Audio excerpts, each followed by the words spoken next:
Hello, Derek Kwan here, Executive Director at Your Lead Center of Kansas, and I'm so excited today to be in conversation with Lawrence City Commissioner Courtney Shipley.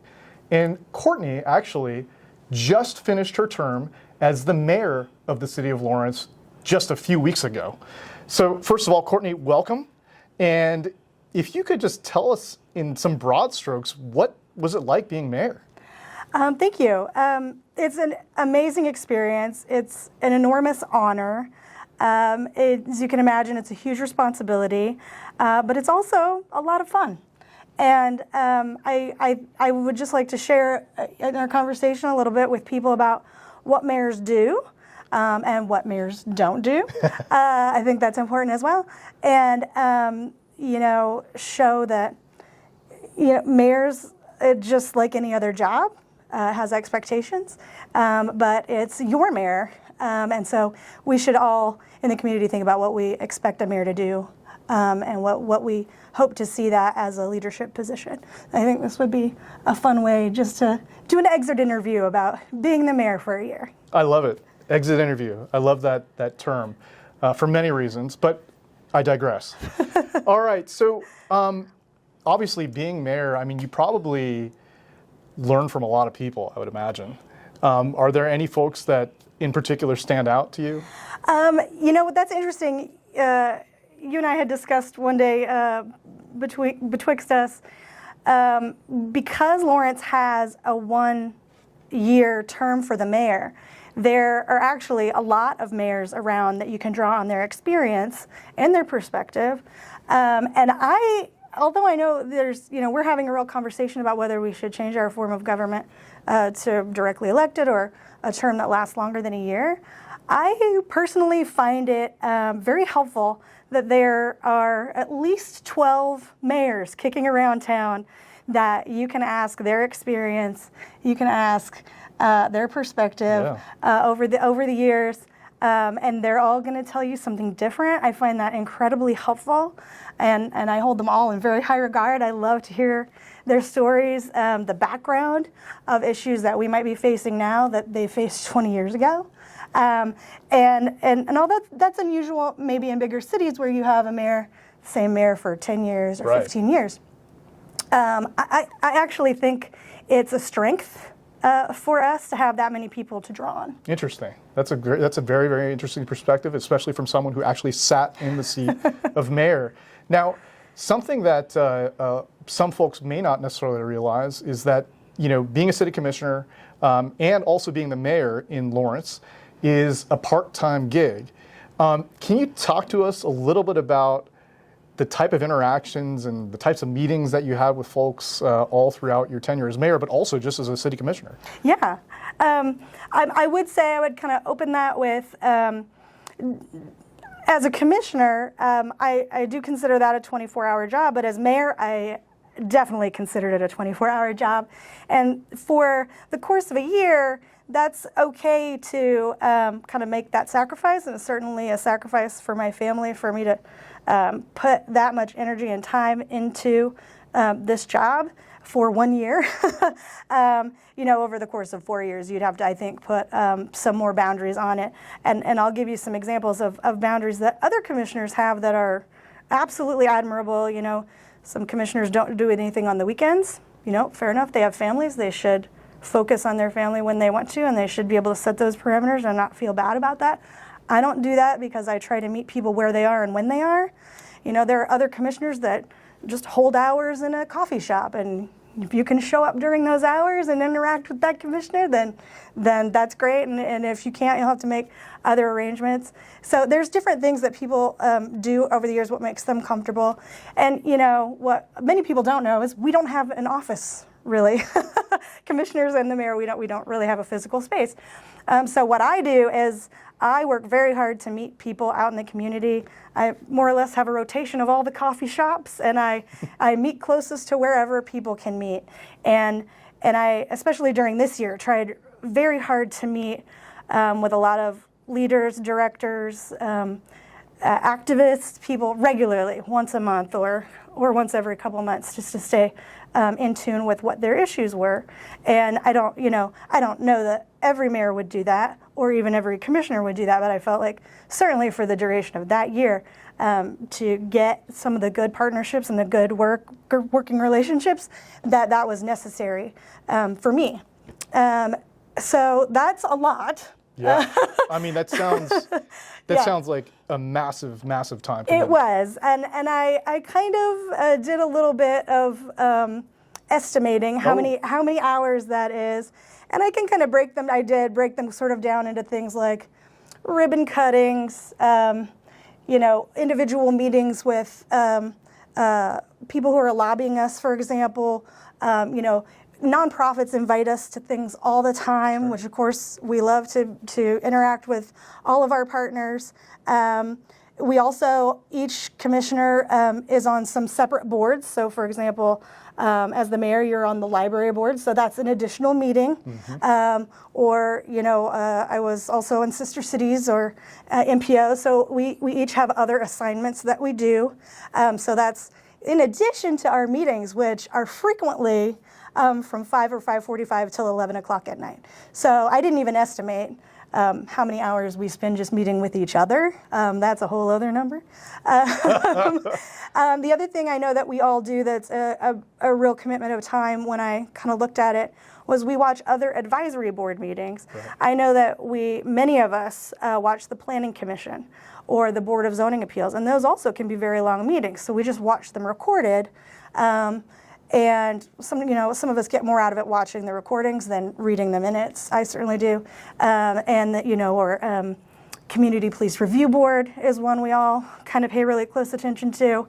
Affordable Housing Advisory Board is one we all kind of pay really close attention to. And that can be a huge commitment of time just watching and absorbing that information too. Keeping up with what other advisory boards. We have 48 boards and commissions, so there's no shortage of side work you're doing.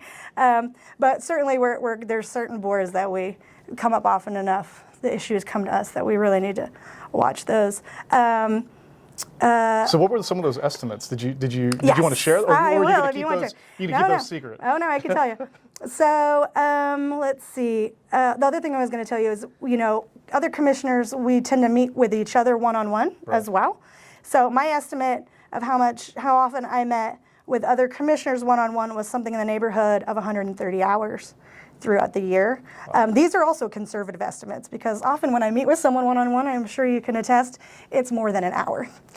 We just talk how we talk and it goes how it goes, and if neither of us has anywhere to be, it could be an hour and a half, it could be 2 hours.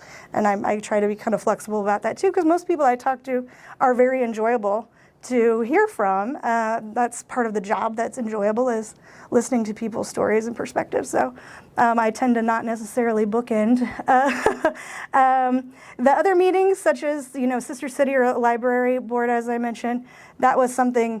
This is very conservative, in the neighborhood of 40 hours. That would be like if it was only an hour long, which never happens. So that's more or less how many times we met in the course of a year. And like nonprofit appearances, things we get invited to, the Arts Center, Boys and Girls Club, Rotary Club, Lawrence Association of Neighborhoods, and those things you're invited to, and they can be 2 or 3 or however many hours those are.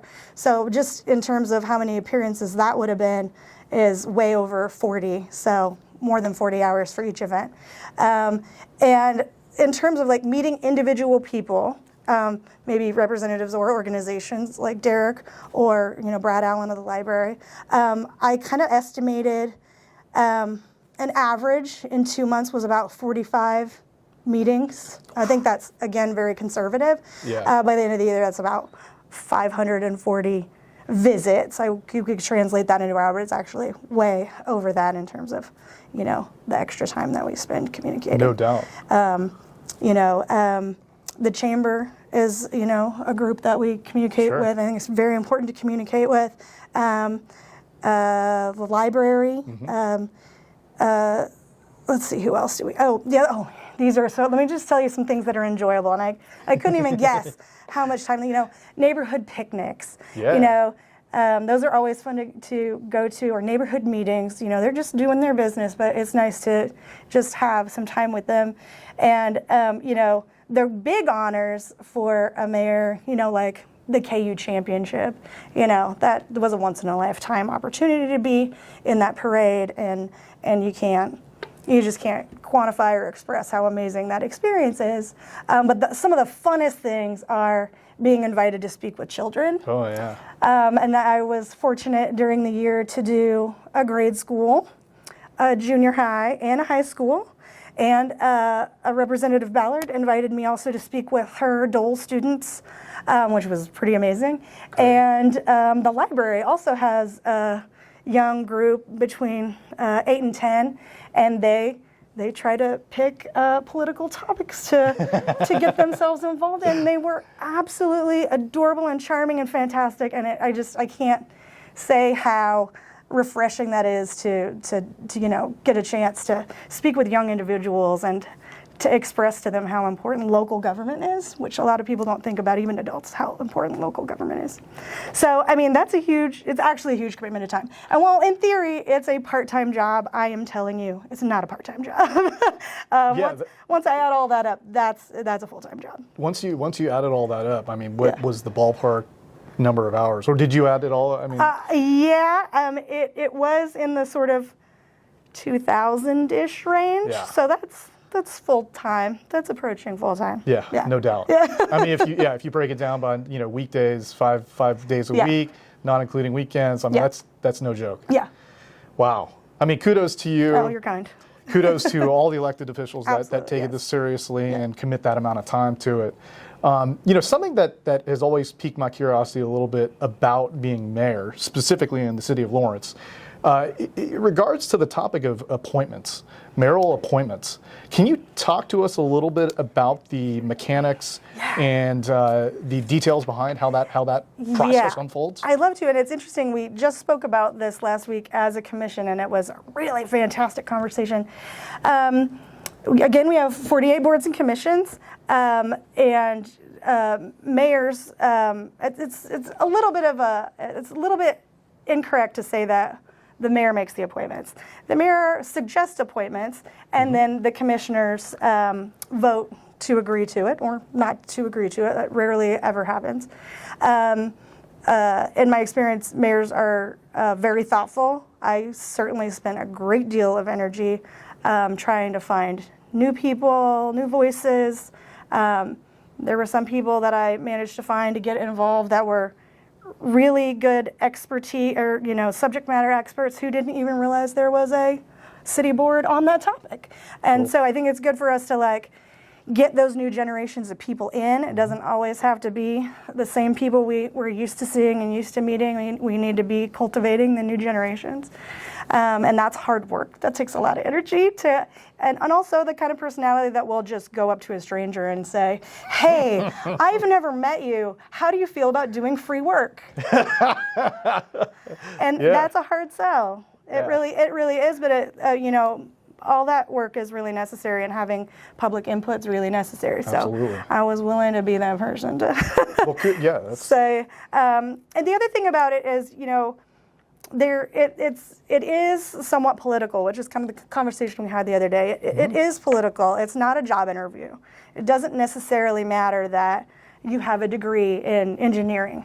It may be more important that you create balance on a board. We might already have 3 engineers. We need someone who experiences the city in a different way, and someone who just looks at these appointments and doesn't really know what the balance is of those boards may not really understand that. I certainly, and then also in spaces where the ideology is, there's a spectrum, and we're not insensate to that.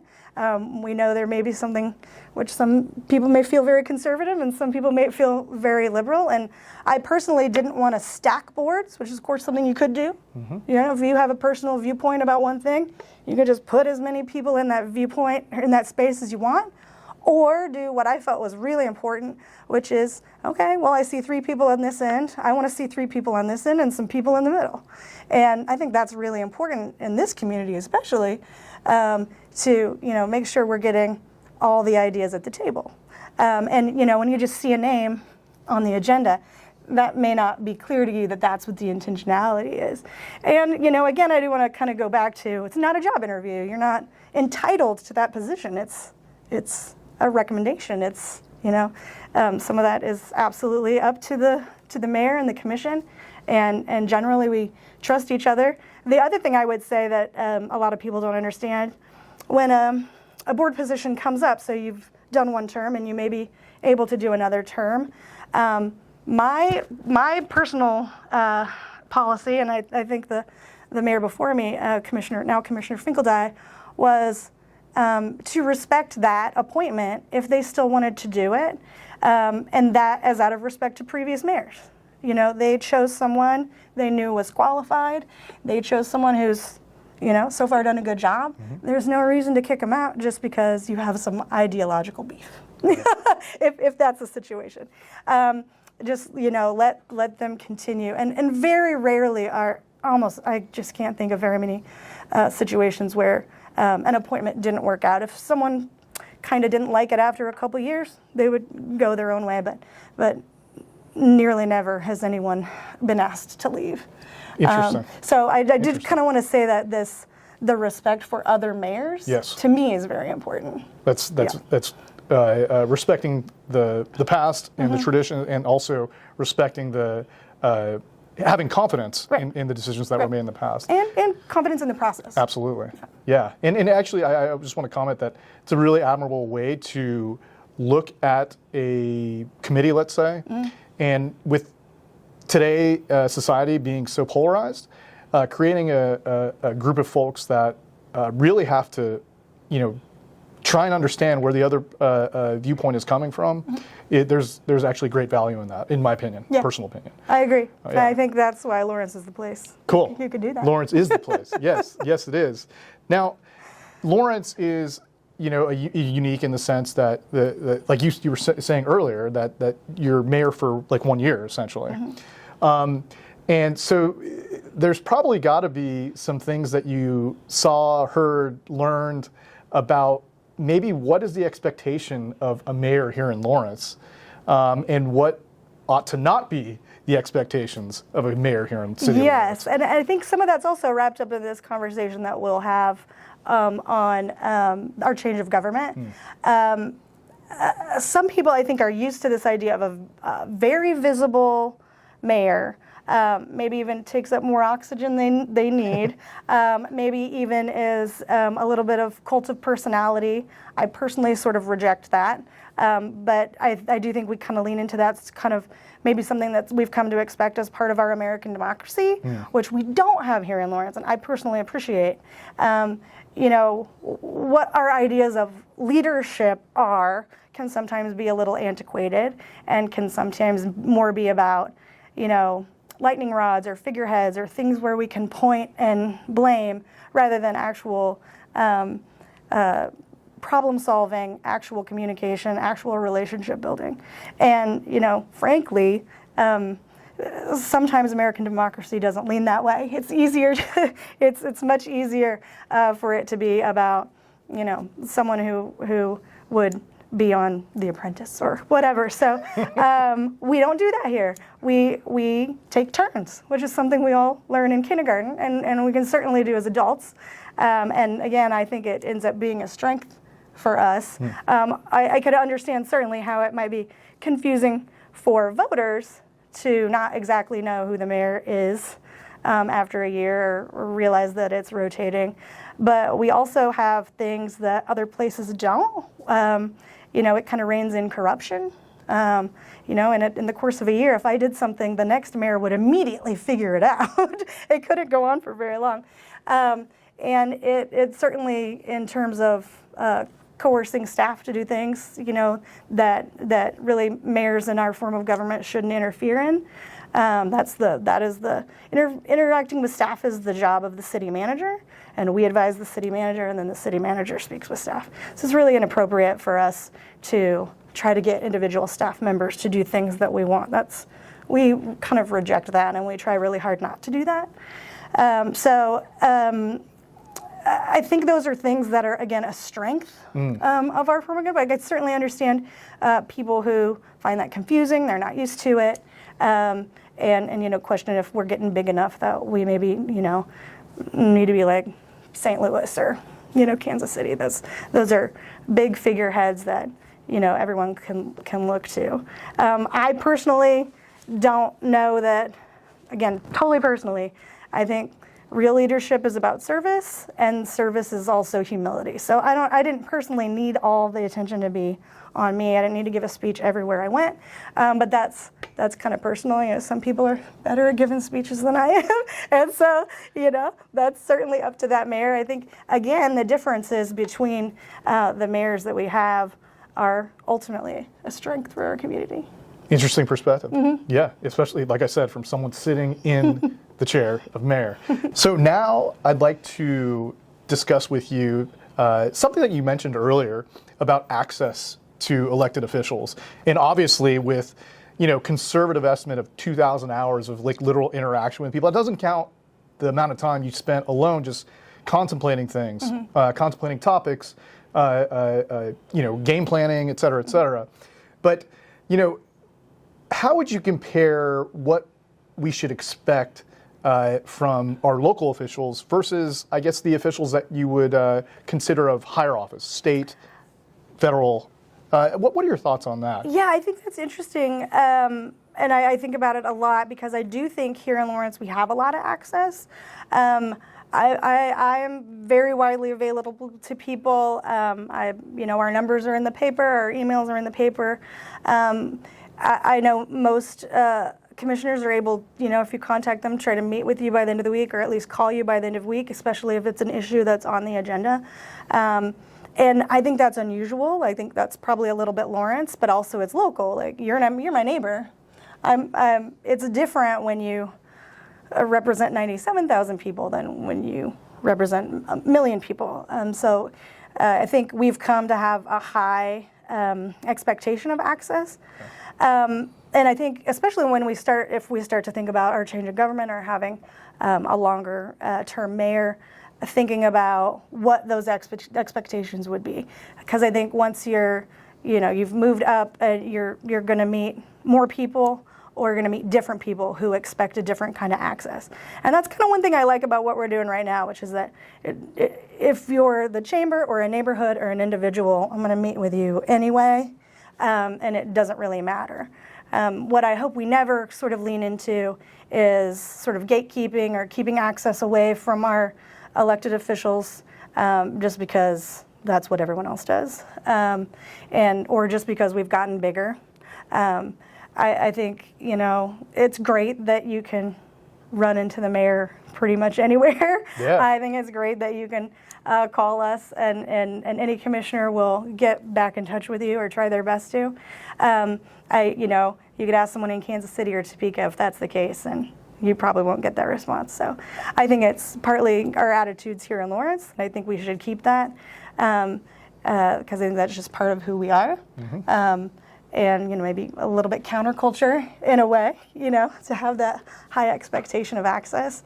So I definitely think when we think about directly elected mayor, any of those changes we might want to make, think about what we expect a mayor and elected official to be able to do. The other thing is, like I said, boundaries. We have to set our own boundaries. Yeah. I'm willing to meet people on Sunday. That's a thing. Not everyone is. That's okay too. But we need to, be fair to people and realize that elected officials are in fact people. They have families and responsibilities outside their job, and to be kind of fair about that. The other thing I think is we haven't really touched on because it's not the most fun to talk about this year, but behavior at meetings. Yeah, which has been kind of an issue more or less since COVID started, and kind of. Certain activists wanting to push boundaries. Well, some of that is kind of part of the Lawrence culture of protest, which is great. I think most of us love that. It's when it becomes angry and violent and counterproductive that it has become more problematic in the last couple of years. And I think we all, even in the public, have an expectation of basic civility that I hope we can keep. Here, even though, again, we expect 100 people to come out and talk about Prairie Park. Mm-hmm. That's the expectation. We know that's going to happen. That's what's beautiful about it. But to keep the level of civility that's productive is what's really important there. And also to keep from chasing other people off. I mean, one thing I kind of learned is, some people became intimidated by people that were sort of angry and violent, right. And that chased other people away from the process. And that's not okay. Anger is okay. Having personal anger and trying to express that, I get that. But scaring others from the process is not okay.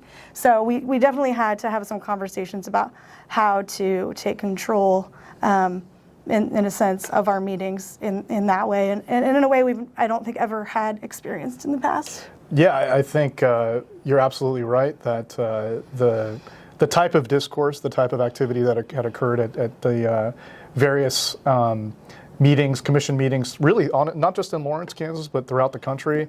That's even more admiration that I have for elected officials for putting themselves out there to be the target of a lot of anger, and really have to hand it and applaud the elected officials, especially over the last couple of years during COVID, for being able to stay strong through that and stay focused on what is best for the community. Right.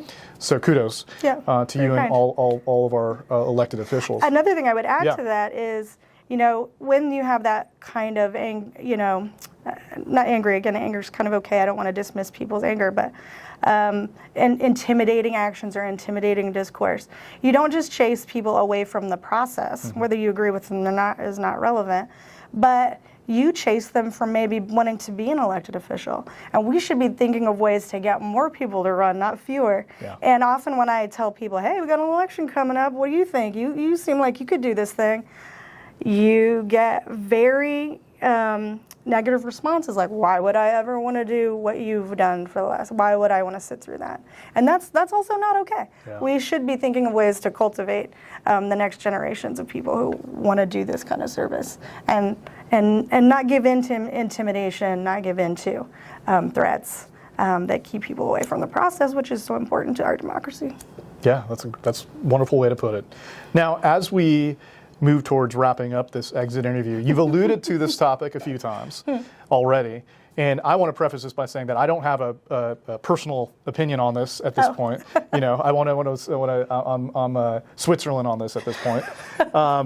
I'm here as a facilitator, but this whole discussion of change of government, from districts to four-year elected mayor. Mm-hmm. I think that was just discussed. Mm-hmm. Let's talk about that. Because you've sat in the seat, you've been a mayor here in the city of Lawrence, many of the past mayors.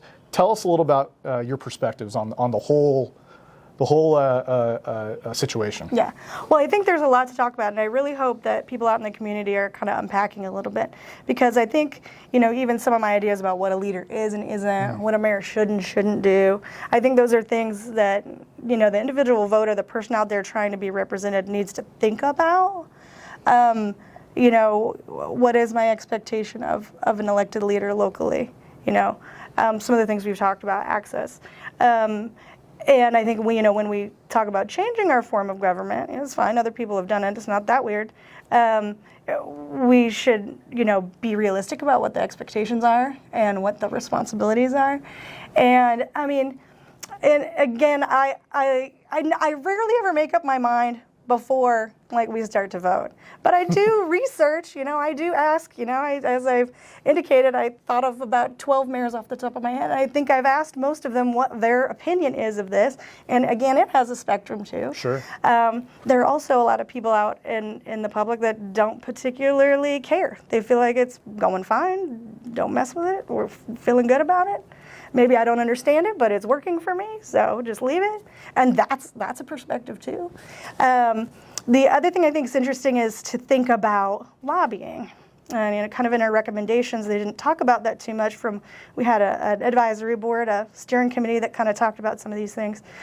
What do you think lobbying is at the local level? Well, we don't really have corporate lobbyists at the local level, very few. Maybe I can think of 3. And we hardly ever hear from them, maybe once a year.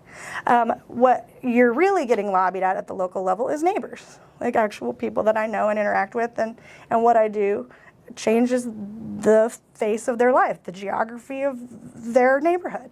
And that's a little different than sort of the far removed, state governance or federal governance.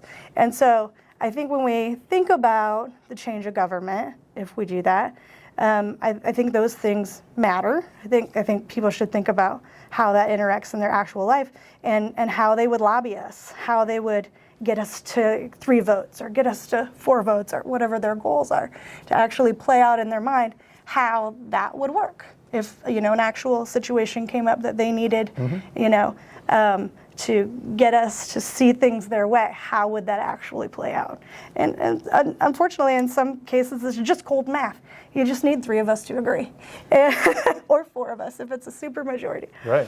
And so I think it's very important for activists and social groups and interest groups to think about that when we have that conversation, and for individuals to think about whether they're still going to have the same access from us, or even more access. If some people say if we go to districts, we might have more access. That might be the case. People need to think about what they've seen in other places, how they think that would work here.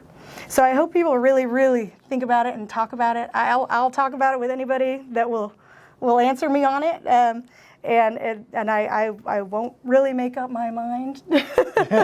So, and also that's the other thing too. As an elected official, you may have a personal opinion. Right. Right? That's your personal opinion. As a voter, I'm going to go out and I'm going to vote that way if we put it on a ballot. But as an elected official, I have to think about what other people are telling me, what other people are feeling, and I need to be able to separate, my feelings from that. I mean, we can still bring those topics up in our conversations, and we should. We should definitely have great dialogue and bring up, contrarian points of view if we have to. But ultimately, we have to try to do what is best for the community, or what gives people what they really want. So I've had some really robust conversations. I really love that we're talking about it. I hope more people really think hard about what they expect a mayor to be, what they want to see represented for them when they see the mayor in town or visiting other places, what they think that means for Lawrence. I really respect the way that you frame that you might have a personal opinion on something, but you really have to look at what's the best for the greater community in the long term, right? And so that's a very, it takes a lot of humility to be able to think that way. So kudos again for that. You're very kind. And, once again, thank you for sharing your time with us for this exit interview. And I don't know if anyone's ever done this before in terms of like an outgoing mayor providing some tidbits of wisdom, Yeah. So well, kudos. Thanks. We do give an outgoing speech, but it's not, kind of a dialogue, is it? Right. In an outgoing speech, people just want, the state of the city. We did these 10 things that you wanted us to do, and we accomplished them, and the next person's going to do the next 10 things. But it's not really a great. Giving a speech isn't a great place to have, an actual discourse about what goes on, what the actual sausage making is. This is more like VH1 behind the music. Right, this behind the music, a little behind the scene. You've given us a lot of insight that's, not necessarily out front, right? Yeah. So that's really cool. Well, thank you so much. And are there any last thoughts you'd like to share in terms of? Oh, let's see.